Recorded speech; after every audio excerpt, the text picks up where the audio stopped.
Hi, everybody, and welcome to Big Joe's Journal. And here we are in January of 2021, and of course, the COVID-19 is certainly calling the shots for the way we get along and the way we, the way we have to live. And this is what we call the new norm. And it's probably going to be the norm for many, many months to come.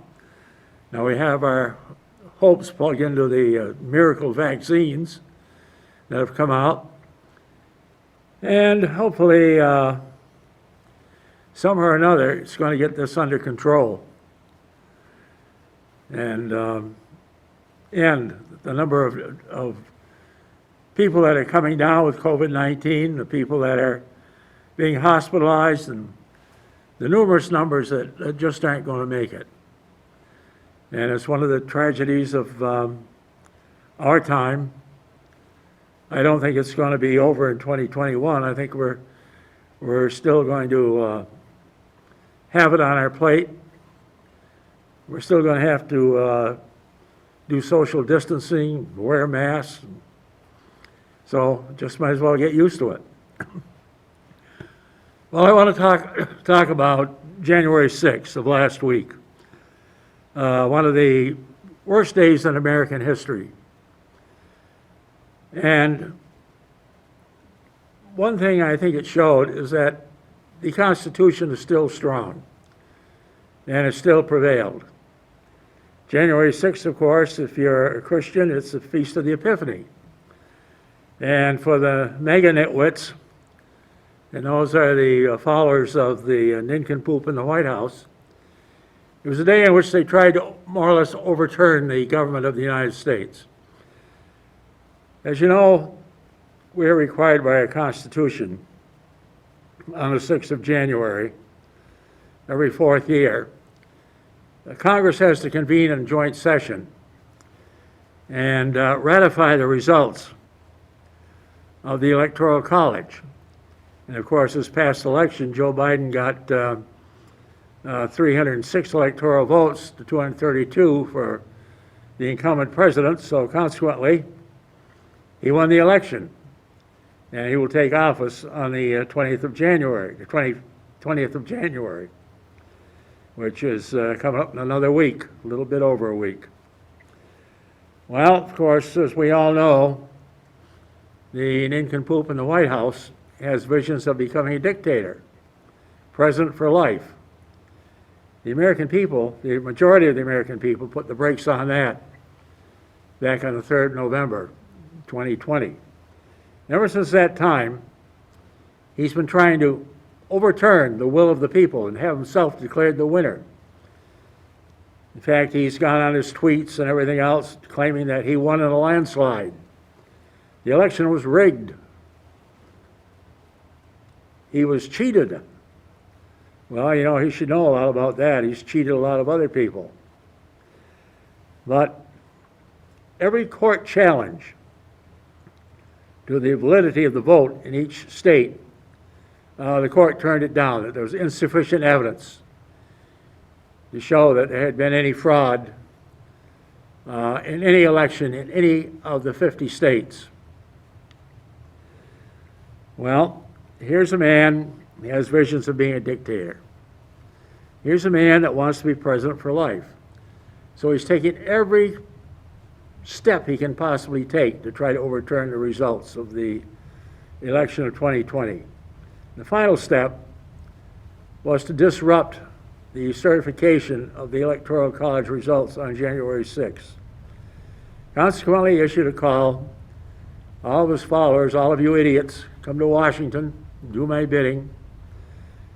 And with a count scheduled to take place at 1 p.m. on January 6th, he had a rally outside the White House in which his many, many, many followers were there.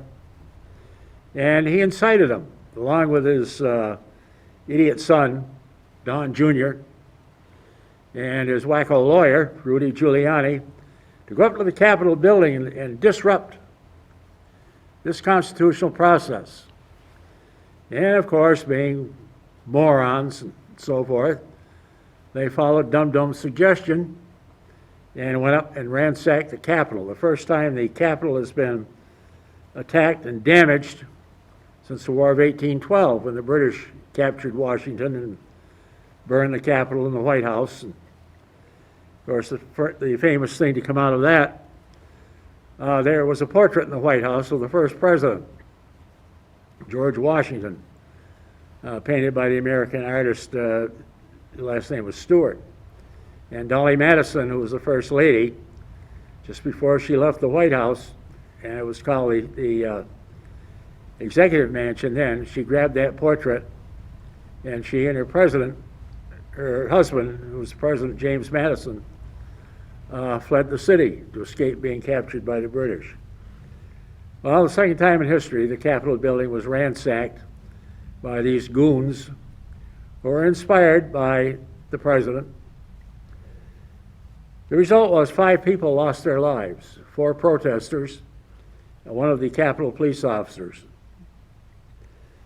The gentleman was a veteran, served in Afghanistan, continued to serve government as a Capitol police officer, and he died of a heart attack.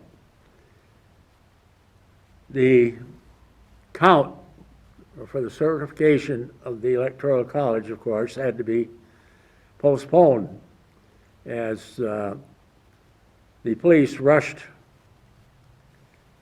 the senators and Congress people that were there into security and guarded them. Well, they were finally, how are we going to stop this? This was a big thing, because there were many, many, many more protesters than there were Capitol police officers. The city of Washington sent the Metropolitan Police down to try and get things under control. And finally, the plea went to the White House. Why don't you tell your followers to knock it off and go home? So, of course, old Dumbo did. He said, I love you, I love you. You've done your job now. Time to go home, time to go home. Very, very insufficient statement.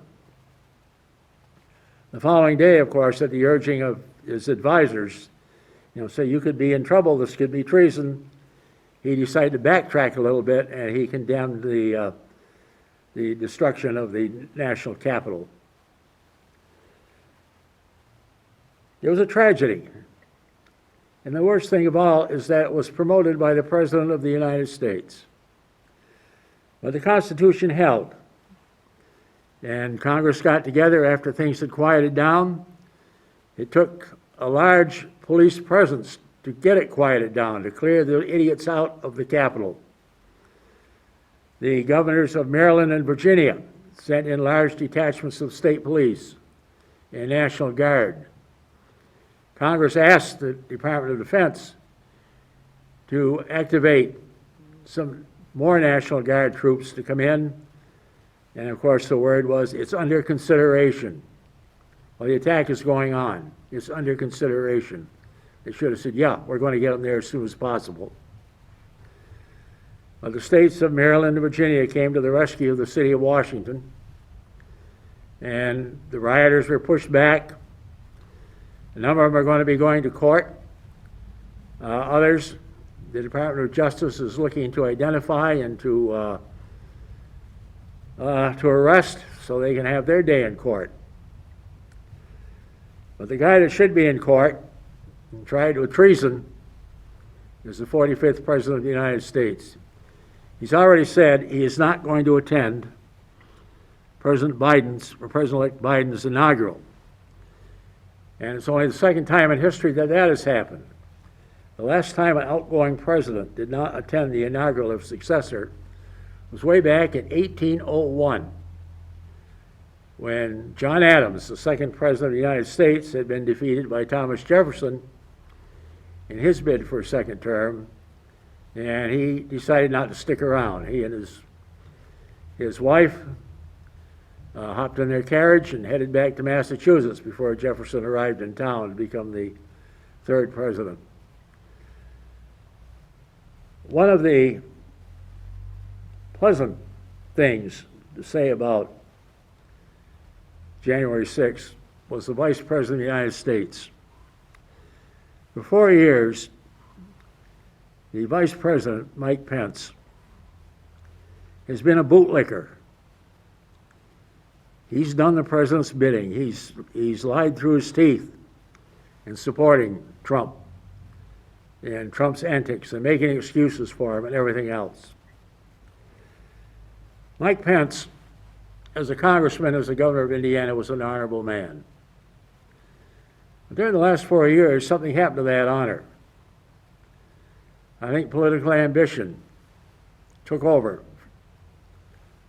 for what were normally the qualities of a decent man. Trump's last hope of overturning the election, besides disrupting the certification process, was to have the vice president, who largely has a ceremonial rule. He has to preside over that joint session of Congress, to take some of those votes, especially from states like Pennsylvania and Arizona, Nevada, Michigan, Wisconsin, throw them out. Trump feeling if that had happened, he would squeak in. Earlier, he had called the Secretary of State in the state of Georgia and asked him somehow or another to find just enough votes that would flip Georgia from the Democratic blue back into the Republican red and give him the state of Georgia. And of course he said, you know, if you don't do it, you're going to get all kinds of trouble. But the Secretary of State in Georgia, even though he's a Republican, he stood up to the president. He said, no, I can't do that. I'm going to adhere to the law. Well, the vice president was under a lot of pressure. Trump, first of all, called him a weakling and so forth and so on. Then he changed his tune. He wanted Pence to do him one more favor, to throw out these votes and maybe change the results of the Electoral College. And I think Pence was under pressure. He shouldn't have been, but he was. Because for 4 years he'd been a bootlicker. Now he's going to be asked to stand up, be a man, show a little backbone, and adhere to the Constitution. And that's what he did. The result was the president and the vice president are not on the best of terms anymore. I think Pence finally realizes that for 4 years he was serving a man who had ambitions of being another Adolf Hitler and becoming a dictator and throwing out the Constitution. But the vice president did his constitutional duty.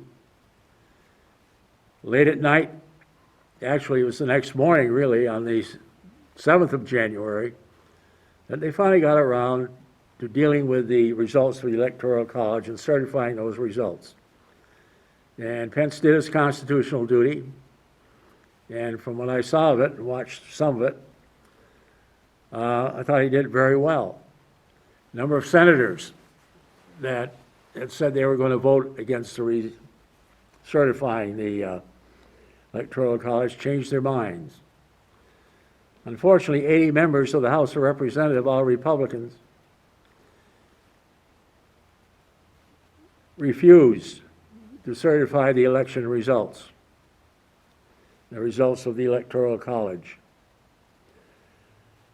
The 3 senators that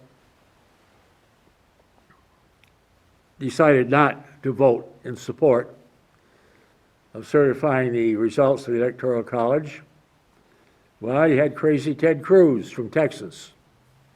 Crazy Ted got ambitions of being president himself. The young senator from Missouri, the junior senator from Missouri, Mr. Haley, got ambitions of being president. And of course, old Lily Liver himself, Leslie Graham of South Carolina.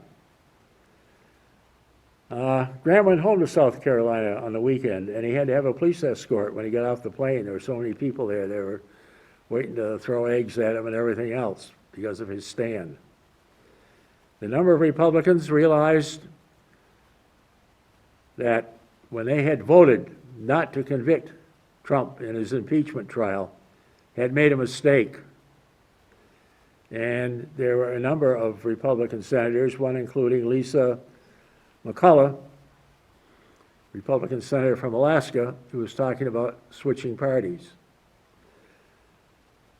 The Democrats are going to have a very, very slim control of the U.S. Senate, thanks to the voters of Georgia. Georgia's two Republican incumbent senators, both of whom were strong Trump supporters, were defeated. And so the total in the Senate now is 50-50. But the Democrats will have control because the vice president will be Kamala Harris, the first female vice president in the history of the United States, will have the deciding vote. And that deciding vote flips control of the Senate. The idea to ditch Mitch, well, came right down the wire, but Mitch is ditched.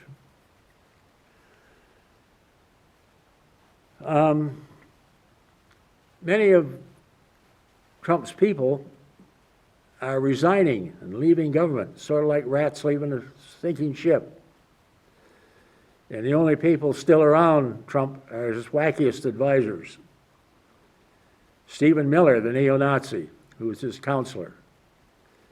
His freaked-out lawyer, Rudy Giuliani, and a few other wackos are still loyal to the president, still supporting him right down to the wire.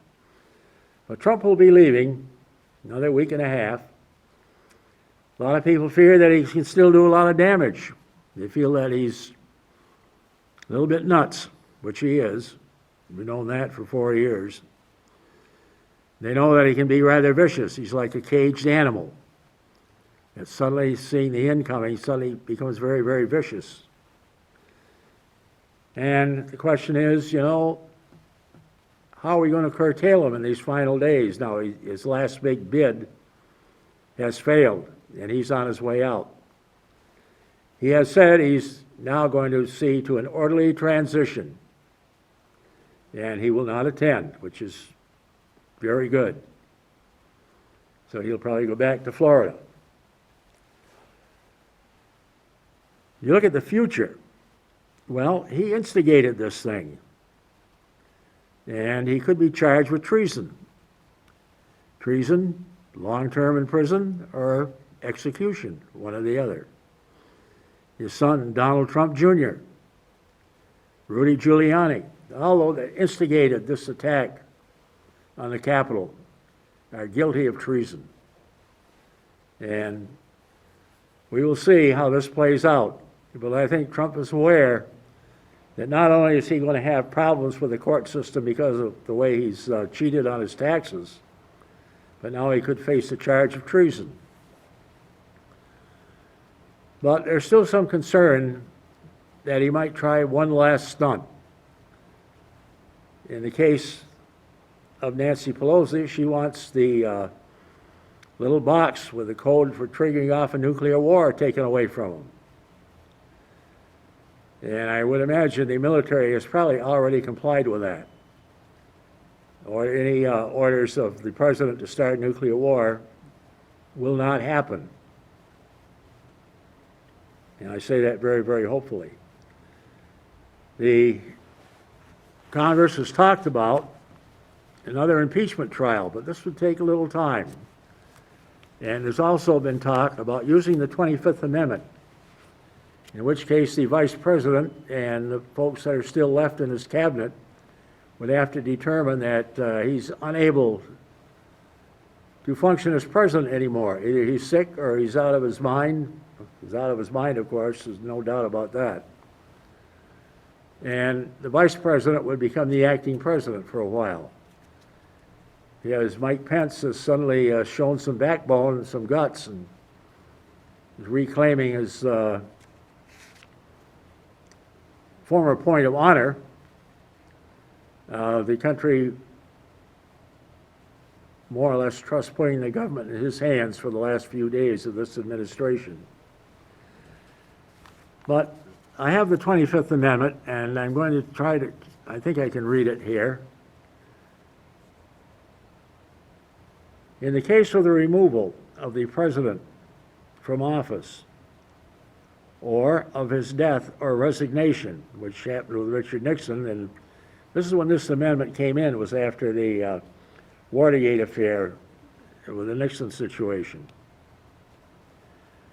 The vice president shall become president. That's section 1. In the case of the death of the president, and this is something that's been done ever since that the vice president would succeed if the president died in office or resigned or whatever. And this just reaffirms that. Whenever there is a vacancy in the office of the vice president, the president shall nominate a vice president who shall take office upon confirmation by a majority of both houses of Congress. Well, this happened again from the Nixon years. As you know, when Vice President Agnew had to resign because of a little bribery scheme that he had going, Nixon picked Jerry Ford to become the next vice president. Of course, when Nixon resigned, Ford moved up to the presidency, and he picked Nelson Rockefeller, the former governor of the state of New York, to be his vice president. It's all done under the 25th Amendment. Well, now they're using the 25th Amendment again to say possibility of getting having Trump declared incompetent. Whenever the president transmits to the president pro tempore of the Senate and the Speaker of the House of Representatives his written declaration that he is unable to discharge the powers and duties of his office, and until he transmits to them a written declaration in the declaration to the contrary, such powers and duties shall be discharged by the vice president as acting president. Whenever the vice president and a majority of either the principal officers of the executive department, that means his cabinet, or of such other body as Congress may by law provide, transmit to the president pro tempore of the Senate and the Speaker of the House of Representatives their written declaration that the president is unable to discharge the powers and duties of his office, the vice president shall immediately assume the powers and duties of the office as acting president. And this is what Congress has been looking at right now, of having Vice President Pence and the members of the cabinet that are still there, the Secretary of State, the acting Secretary of Defense, excuse me, and the cabinet officers that are still there and that haven't quit, to send to the President pro tempore of the Senate and also the Speaker of the House, who would be Nancy Pelosi, that in their opinion the President is too far gone, too far whacked out to continue to be President of the United States, then they shall invoke this amendment and Mr. Pence would assume the duties of President, be the acting President until the inauguration of President-elect Biden. Now, I understand Vice President Pence will attend Mr. Biden's inauguration. Former President George W. Bush, the last Republican, and his wife are going to attend, and I would expect, of course, the Obamas will be there, naturally, the Clintons, and whether Jimmy Carter will be able to make, Jimmy and Rosalind will be able to make it or not, remains to be seen. Jimmy Carter, of course, is in his 90s, and he's not in the best of health. So that'll be interesting to see how it comes off. It will not be the long, drawn-out, excuse me, inaugurals that we've had in the past. Because of what the country's undergoing now, it's going to be a very, very small, very subdued inauguration. For this country, a very, very important inauguration. Because first of all, the fact that Joe Biden is taking office as the 46th president, despite all the challenges against his election by the current administration, the Constitution has prevailed. And there have been a lot of cries, especially after the last election, that maybe the election should be decided by majority vote. As you know, in 2016, Hillary Clinton defeated Trump in the popular vote by well over 3 million votes. And this election around, Biden defeated Trump by about 8 million in the popular vote. Trump was a minority president, although he'd never admit it. The majority of people in the United States didn't want him. And there was a lot of talk also because of the election of 2000, when the Supreme Court decided that George Bush would become the president instead of Al Gore. This year, with the Electoral College favoring Joe Biden, I think we've taken another look at why we have the Electoral College. And after the situation on January 6th,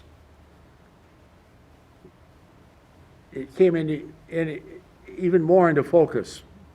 Why our founding fathers, particularly Alexander Hamilton, who was the lead man on getting an Electoral College put in, and make that the one that would really decide who would hold the office of president. This was a compromise in the Constitution. Many of the delegates, of course, wanted the popular vote to decide it, but Alexander Hamilton and some of the others were a little distrustful.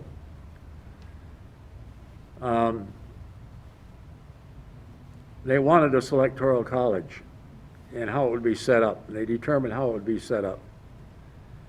And the results of the Electoral College, not the popular vote, would really determine who was elected president of the United States.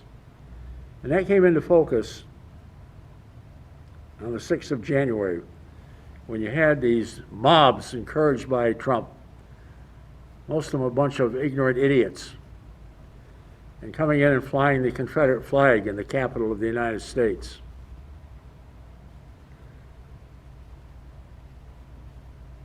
Alexander Hamilton did not trust the common people to use common sense in electing a president and a vice president of the United States. And he pointed out some of the early smaller rebellions, tax revolts. For example, the Shays Revolt in Massachusetts, when many of the folks in western Massachusetts stormed the courts because they couldn't pay their taxes. And the state of Massachusetts was starting to take their property. Well, they had a riot and they attacked the courthouses. And of course, many of them had been served in the Continental Army in the Revolutionary War. Many of them sought sanctuary in the Republic of Vermont. A group fleeing Massachusetts came up and established or helped punish the community we live in here in Rutland County. And you had the same situation out in western Pennsylvania. A whiskey rebellion out there from the state of Pennsylvania put a tax on whiskey that was being produced. And folks out there resented it. And you had a run on the courts. And when the Constitution was put together, excuse me, Alexander Hamilton and a few of the other delegates pushed for the establishment of an electoral college that would determine who would be president of the United States. And as you know, our Constitution is put together as a series of compromises. The Constitution mainly says powers that are limited to the federal government more than powers that they have. And the result was that the Constitution became part of our, or the Electoral College became part of our Constitution and is still in effect today. And it was this business of certifying the results of the Electoral College, which has to be done by a joint session of Congress, that Mr. Trump's followers stormed the Capitol and attempted to disrupt this process and get it changed around, and it didn't work. The Constitution stood strong and is still the law of the land. With that, may Almighty God in His infinite wisdom continue to bless these United States of America. God love you. Have a great week. And next week, we have a new administration. God bless America.